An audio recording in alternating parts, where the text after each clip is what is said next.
السلام علیکم ورحمۃ اللہ وبرکاتہ۔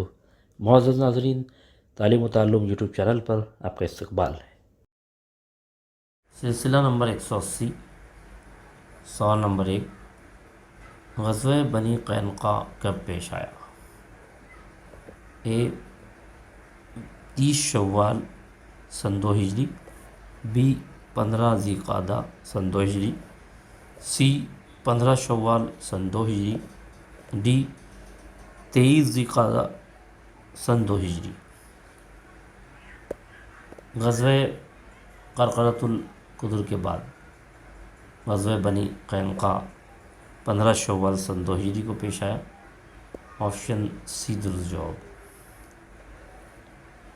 سوال نمبر 2، غزوہ بنی قینقاع کیوں پیش آیا؟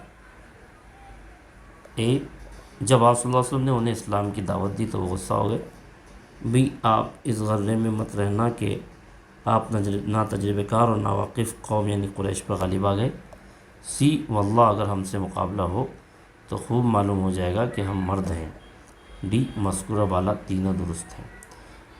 بنو قینقاع اصل میں یہودی قبیلہ تھا جن سے معاہدہ ہوا تھا۔ آپ صلی اللہ علیہ وسلم نے ان کو اسلام کی دعوت دی تو بجائے اس کے کہ وہ اسلام قبول کرتے، انہوں نے یہ کہا کہ آپ یہ مت سمجھنا کہ آپ قریش پر غالب آ گئے تو ہم پر بھی غالب آ جائیں گے، ہم سے مقابلہ ہو تو آپ کو پتہ چل جائے گا کہ ہم مرد ہیں۔ آپشن ڈی درست جواب۔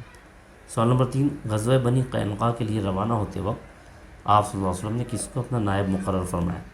اے حضرت ابو عبیدہ بن الجراح رضی اللہ تعالیٰ عنہ، بی حضرت ابو لبابہ بن عبد المنذر رضی اللہ تعالیٰ عنہ، سی حضرت سعد بن ابی وقاص رضی اللہ تعالیٰ عنہ، ڈی حضرت عمیر بن ابی وقاص رضی اللہ تعالیٰ عنہ۔ تو آپ نے حضرت ابو لبابہ بن عبد المنذر رضی اللہ تعالیٰ عنہ کو اپنا نائب مقرر کیا تھا۔